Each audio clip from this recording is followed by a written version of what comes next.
Il faut travailler, en particulier avec les PME et les plus petites entreprises, à cette notion d'égalité professionnelle. Donc nous sommes là pour les accompagner et de ce point de vue-là, Opcalia peut être un partenaire pour nous. Les accompagner dans quoi exactement? Les accompagner dans la lutte contre les stéréotypes au sein de l'entreprise, dans la capacité à trouver, en termes de recrutement, des femmes sur certains secteurs qui en manquent cruellement aujourd'hui.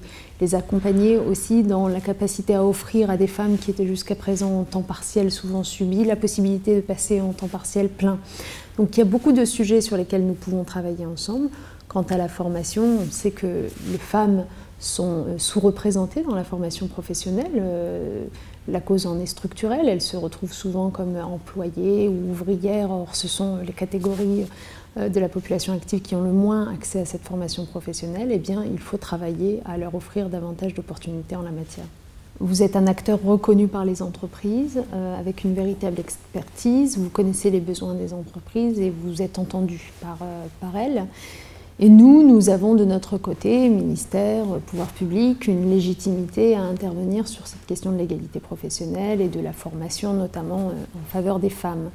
Et donc là où nous pouvons travailler ensemble, je crois, c'est tout simplement à offrir une palette d'accompagnement aux entreprises, qui soit une palette suffisamment complète et cohérente pour répondre aux besoins des entreprises en matière d'égalité professionnelle et de formation.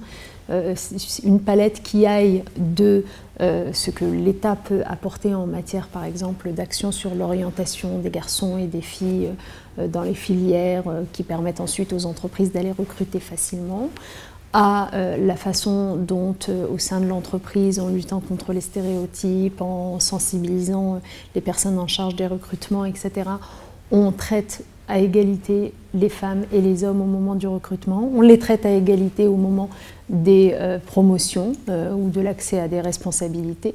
On les traite à égalité, c'est là que vous intervenez, au moment de la formation professionnelle. C'est aussi la façon dont, ensemble, nous pouvons, par exemple, aborder la question qui est une question vraiment importante pour moi, du congé parental des femmes. Et donc, moi, je souhaite qu'on puisse travailler ensemble à la possibilité expérimentale d'offrir à ces femmes des formations pour les aider à revenir plus facilement sur le marché du travail, des formations pendant ce congé de 3 ans. Bref, l'idée, c'est d'outiller ensemble les entreprises pour répondre aux enjeux de l'égalité professionnelle entre les femmes et les hommes, qui ne sont pas que des enjeux d'égalité, qui sont des enjeux de performance économique, de performance sociale, de compétitivité.